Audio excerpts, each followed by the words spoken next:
Hi students, previous videos la asexual reproduction பத்தி பார்த்திருந்தோம். Now we are going to discuss sexual reproduction in plants. Plants la எப்படி sexual reproduction நடக்குது? So sexual reproduction involve the production and fusion of male and female gametes. Male gamete female gamete fuse ஆகிறது என்னது?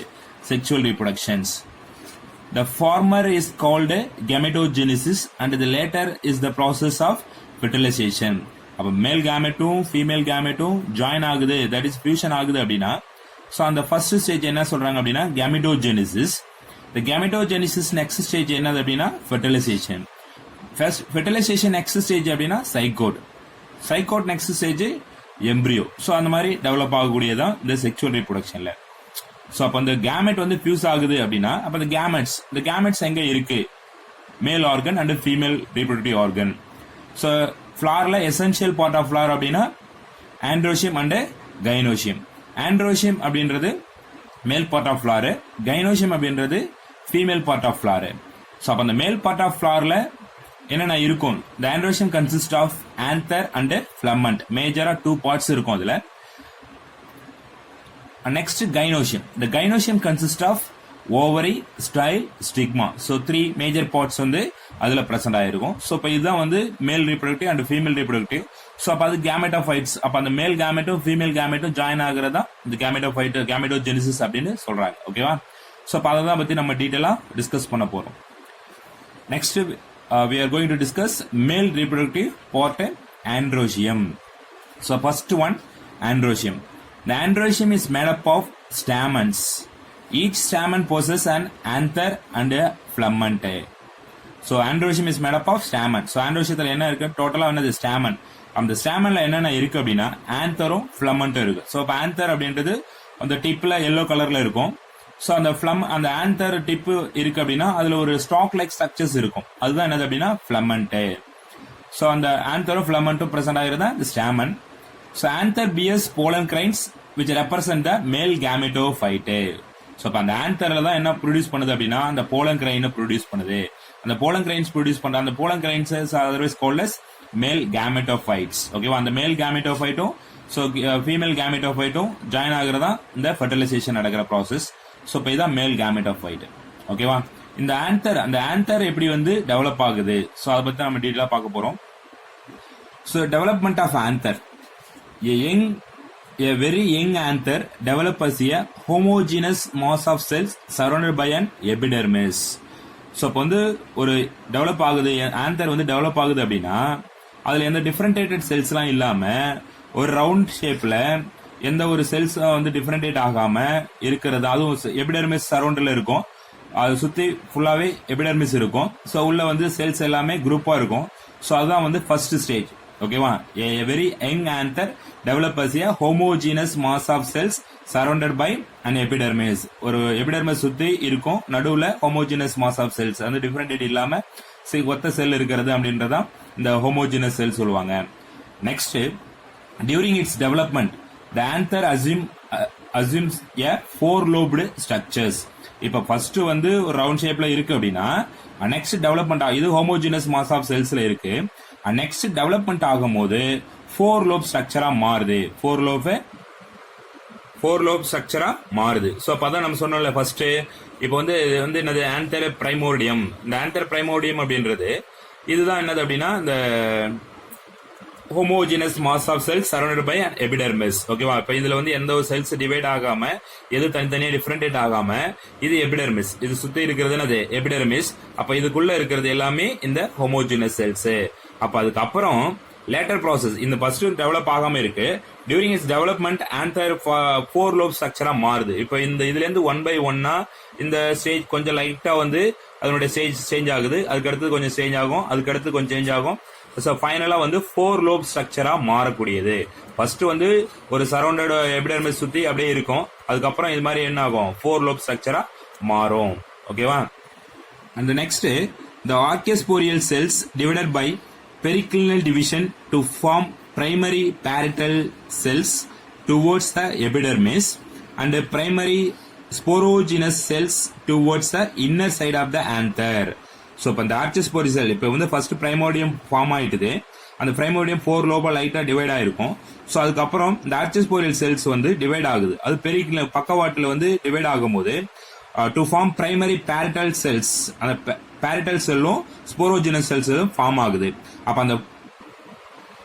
அந்த பேரிட்டல் cells சொன்னோம்ல, இப்ப இதுதான் ஆர்ச்சிஸ்போரியல் cells. ஓகேவா? First homogeneous செல்ஸா இருக்கு, அதுக்கப்புறம் ஆர்ச்சிஸ்போரியல் செல்ஸ் வந்து இந்த ஆர்ச்சிஸ்போரியல் செல்ஸ் தான் அந்த டிவிஷன் ஆகுது. டிவிஷன் ஆகும்போது பேரிட்டல் செல்லும் ஸ்போரோஜினஸ் செல்ஸும் ஃபார்ம் ஆகுது. ஸோ இப்போ வந்து பேரிட்டல் செல்ஸ் அண்ட் அனதர் ஒன் என்னது, ஸ்போரோஜினஸ் செல்ஸ். இந்த பேரிட்டல் செல்ஸ் எப்படி ஃபார்ம் ஆகுது அப்படின்னா டுவர்ட்ஸ் த எபிடெர்மிஸ். ஓகேவா? இப்ப எபிடெர்மிஸ், இப்ப இது எபிடெர்மிஸ் சரௌண்டர் லேயர் அப்படின்றது என்ன சொல்றோம், எபிடெர்மிஸ் சொல்றோம். அப்ப அந்த எபிடெர்மிஸ் பக்கத்துல இருக்கிறதா என்னது, பேரிட்டல் செல்ஸ்.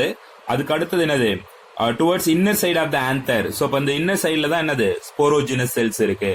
ஸோ வந்து எபிடெர்மிஸ் பக்கத்துல இருக்கிறது வந்து பேரிட்டல் செல்லாவும், அந்த இன்னர் சைட்ல ஆந்தர்ல இன்னர் சைட்ல இருக்கிறதா என்னது, ஸ்போரோஜினஸ் செல்ஸ். அப்ப வந்து ஃபர்ஸ்ட் ஹோமோஜினஸ் செல்ஸா இருக்கு, அதுக்கப்புறம் 4 லோபா லைட்டா டிவைட் ஆகுது. அப்ப 4 லோப் டிவைட் ஆகணும் உடனே இந்த செல்ஸ் வந்து டிவிஷன் ஆகுது, பேரிட்டல் செல்ஸாவும் ஸ்போரோஜினஸ் செல்ஸாவும் டிவிஷன் ஆகுது. ஓகேவா? Next, the primary parietal cells undergo a series of periclinal and anticlinal division to form 2 to 5 layers of anther wall, 2 to 5 layers of anther walls composed of endothelium, middle layers and tapetum from periphery to center. ஓகேவா? இந்த parietal cells வந்து என்ன ஆகுது, இப்ப நம்ம ரெண்டு cells form ஆயிருக்கு, ஒன்னு parietal செல்ஸும் இன்னொன்னு என்னது, ஸ்போரோஜினஸ் செல்ஸும். இப்ப இந்த parietal செல்ஸ் என்ன ஆகுது அப்படின்னா அது வந்து திரும்பி வந்து சாய்வா வந்து பிரியும் போது வந்து என்ன ஆகுது, 2 to 5 லேயர்ஸா வந்து ஃபார்ம் ஆகுது. 2 to 5 லேயர்ஸ் ஃபார்ம் ஆகி அப்ப அது ஆந்தர் வால். அப்ப அந்த ஆந்தர் வால், ஸோ அப்போ அந்த ஆந்தர் வால் வந்து primary formation of wall layers. இப்போ இந்த வால் லேயர், இப்போ இந்த எபிடெர்மிஸ் என்ன ஆகும் அப்படின்னா லேயர் பை ஒன் லேயரா ஃபார்ம் ஆகும். அப்போ அந்த 2 to 5 லேயர்ஸ் ஃபார்ம் ஆகி is composed of endothecium, middle layer, tapetum and tapetum. So இப்போ இதெல்லாமே வந்து எங்க இருக்கு பாருங்க, எபிடெர்மிஸ் ஒன்று இருக்கு, அதுக்கு அடுத்தது என்னது, மிடில் லேயர், அதுக்கு அடுத்தது டேபிட்டம்ஸ். ஸோ அப்போ அதுக்கு அடுத்து உள்ளதானே இருக்கு, ஸ்போரோஜினஸ் செல்ஸ் இருக்கு. இப்போ வந்து நம்ம பேரிட்டல் செல்ஸ் வந்து 2 to லேயர், அதுதான் வந்து எந்த பக்கம் அப்படின்னா பெரிஃபெரி. ஸோ அப்போ வந்து என்னது அப்படின்னா பெரிஃபெரி டு சென்டர். ஸோ அப்போ வந்து இது அவுட்டர் ரீஜனு, இதான் பெரிஃபெரி.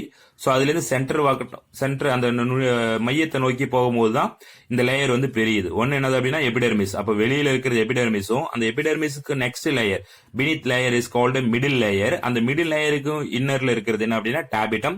இந்த டேபிட்டத்துக்குள்ளதான் என்ன இருக்கு, ஸ்போரோஜினஸ் செல்ஸ் இருக்கு. இப்போ நம்ம ரெண்டு பேரிட்டல் செல்ஸாவும் ஸ்போரோஜினஸ் செல்ஸாவும் பிரியுது அப்படின்னு சொன்னோம். ஸோ அப்போ இதுதான் வந்து இந்த ஃபார்மேஷன் நடக்குது. ஸோ இப்போ இதுதான் அந்த டெவலப்மெண்ட் ஆஃப் ஆந்தர்ஸ். ஸோ இப்போ வந்து ஃபர்ஸ்ட் இனிஷியலா என்ன நடக்குது அப்படின்னா ஆந்தர் பிரைமோடியம் ஃபார்ம் ஆகுது, அதுக்கு அடுத்தது ஆர்ச்சிஸ்போரியல் செல்ஸ் ஃபார்ம் ஆயிட்டு அதுல இந்த பேரிட்டல் செல்ஸும் ஸ்போரோஜினஸ் செல்ஸும். ஸோ இப்போ வந்து ஹோமோஜினஸ் மாஸ் ஆஃப் செல்ஸா இருக்கு, அதுக்கு அடுத்து டிவைட் ஆர்ச்சிஸ்போரி செல்ஸ் ஃபார்ம் ஆகுது, ஆர்ச்சிஸ்போரி செல் சென்டர்ல ஃபார்ம் ஆகுது. அது ஃபார்ம் ஆகி பேரிட்டல் செல்லாவும் ஸ்போரோஜினஸ் செல்லாவும் பிரியுது. ஸோ அப்போ வந்து பகுப்படையும் போது அதனுடைய பேரிட்டல் செல்ஸ் வந்து எபிடெர்மிஸ் நோக்கியும் ஸ்போரோஜினஸ் செல்ஸ் வந்து சென்டர் இன்னர் போர்ஷன் நோக்கியும் மூவ் ஆகுது. அதுக்கடுத்து அந்த பேரிட்டல் செல்ஸ் என்ன ஆகுதுன்னா 2 to 5 லேயர்ஸ் அந்த வால் லேயர் ஃபார்ம் ஆகுது. வால் லேயர் ஃபார்ம் ஆகும்போது தான் ஸோ பெரிஃபெரியில இருந்து சென்டர் நோக்கி தான் அதனுடைய டிவிஷன் கொடுத்துருக்காங்க. ஒன்னு என்னது அப்படின்னா எபிடெர்மிஸ், அதுக்கு அடுத்தது மிடில் லேயர், அதுக்கு அடுத்தது டேபிட்டம், அதுக்கு அடுத்தது அதுக்கு அந்த டேபிட்டம் உள்ளதான் என்னது, ஸ்போரோஜினஸ் செல்ஸ் இருக்கு. ஸோ இப்போ இதுதான் வந்து டெவலப்மெண்ட் ஆஃப் ஆந்தர். அது முடிஞ்ச பிறகு அப்ப எபிடெர்மிஸ், எண்டோதிசியம், மிடில் லேயர், டேபிட்டம், அப்ப அதுக்குள்ள இருக்கிறது ஸ்போரோஜினம். அப்ப அதெல்லாம் போலன், டெட்ராட், ஸ்ட்ரோமியம், அதை பத்தி நம்ம டீட்டெயிலா நெக்ஸ்ட் பார்ப்போம். ஸோ இப்போ இது வந்து ஃபார்மேஷன் நடக்குது. Next microsporogenesis. இந்த மெகாஸ்போரோஜெனிசிஸ் அப்படின்னா ஃபீமேல் கேமெட்டோஃபைட், இது வந்து மேல் gametophyte. Microsporogenesis, the stage involved in the formation of haploid microspores from diploid microspore mother cells through meiosis is called microsporogenesis. இந்த process எப்படி நடக்குது அப்படின்னா ஸோ வந்து மியாசிஸ், அந்த டிப்ளாய்டு வந்து mother cell, diploid mother cells. ஓகேவா?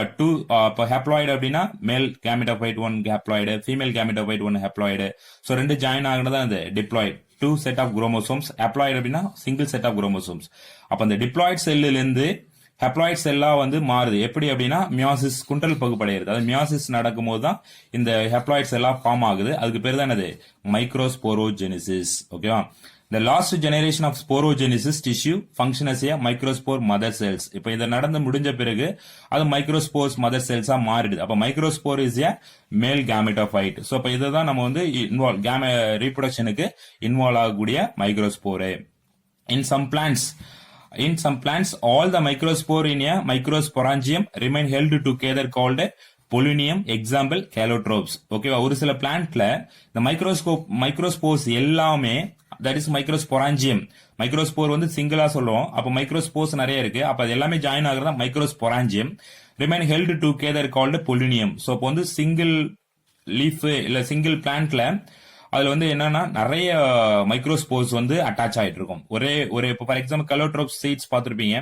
கலோட்ரோப்ஸ் வந்து இந்த பறக்கக்கூடிய தாத்தா பூச்சி மாதிரி பறக்கும். ஸோ அது என்னன்னா அதுக்குள்ள வந்து ஒரு வால் லேயர் வெளியில இருக்கும்போது உள்ள வந்து நிறைய வந்து பஞ்சா வந்து அட்டாச் ஆயிருக்கும். அப்ப அந்த நல்லா பஞ்சா அட்டாச் ஆயிருக்கு பேருக்கு தான் அது பொலினியம். எக்ஸாம்பிள் கெலோட்ரோப்ஸ், எருக்கு செடி சொல்றது கெலோட்ரோப்ஸ். அந்த pollinia are attach to the clamp or clip like sticky structure called கார்பஸ்குலம்.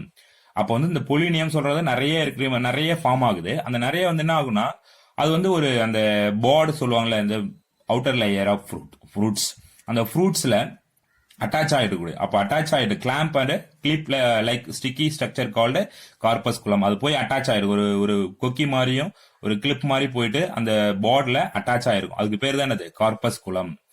The filaments or thread-like part arising from the each polonium is called a retinaculum. அப்ப அந்த பொலினியம் சொல்றோம்ல, நம்ம வந்து அந்த சீட்ஸ்க்குள்ள அட்டாச் ஆயிருக்கு, அப்ப அதுக்குள்ள வந்து அந்த ஃபார்மேஷன்ஸ் நடக்கும். அந்த filaments or thread-like part arising from the each polonium. இந்த இதுல இருந்து ஒரு filament மாதிரி அந்த பொலினியத்திலிருந்து filament மாதிரி இருக்கிறதா என்னது ரெட்டினாகுலம். இப்போ ஒரு சீடு இருக்கு அப்படின்னா, ஒரு யங் சீடா இருக்குன்னா அந்த ஒரு போர்ட்ல ஒட்டிட்டு இருக்கும், அதுதான் என்னது ரெட்டினாகுலம் அப்படி சொல்லுவாங்க. சோ அப்ப அதுதான் வந்து in some plants all the microsporangium remain held together called pollinium. எல்லாம் ஒன்னா சேர்ந்து இருந்தது அப்படின்னா பொலினியம். அந்த பொலினியம் எப்படின்னா ஒரு clamp or clip like structure வந்து ஸ்டிக்கி ஸ்ட்ரக்சர், ஒட்டக்கூடிய பிசுபிசுப்பா ஒட்டக்கூடிய தன்மையில இருக்கும். அதுக்கு பேரு தான் கார்பஸ்குலம். அந்த filament or thread-like part arising from the each polonium is called retinaculum. அப்ப அந்த கார்பஸ்குலம் போயிட்டு அந்த போர்டுல ஒட்டக்கூடிய அந்த thread-like structure சொல்றோம்ல, அதுக்கு பேர் தான் என்னது ரெட்டினாகுலம். இதுதான் வந்து மைக்ரோஸ்போரோஜெனிசிஸ் வந்து ஃபார்மேஷன் நடக்குது. சோ ஆஃப்டர் இதுக்கப்புறம் தான் ஃபார்மேஷன் ஆஃப் கேமெட் ஃபார்ம். இது கேமெட் எப்படி ஃபார்ம் ஆகுது அப்படின்றதான். சோ நெக்ஸ்ட் தான் இன்வால்வ் ஆகும் ரீப்ரொடக்ஷனுக்கு. ஓகேவா. சோ இப்போ இது ஃபர்ஸ்ட் செக்ஷுவல் ரீப்ரொடக்ஷன்ஸ் நம்ம பார்த்திருந்தோம். அதுல வந்து மேல் reproductive part androecium and female reproductive part gynoecium. அதுல மேல் ரீப்ரொடக்டிவ் பார்ட் தான் எப்படி இருக்குன்னு பார்த்திருந்தோம். அது எப்படி டெவலப்மெண்ட் ஆன்தர் எப்படி டெவலப்மெண்ட் ஆகுது, ஸ்டேஜ் பை ஸ்டேஜ் எப்படி டெவலப் ஆகுது, இந்த மைக்ரோஸ்போரோஜெனிசிஸ். இப்ப மேஜரா என்னதான் மைக்ரோஸ்போரோஜெனிசிஸ். இதுதான் வந்து மேல் கேமெட்டோஃபைட்ஸ், மேல் கேமெட்ஸ். ஓகேவா, மைக்ரோஸ்போரோஜெனிசிஸ் எப்படி ஃபார்ம் ஆகுது. Okay thank you students.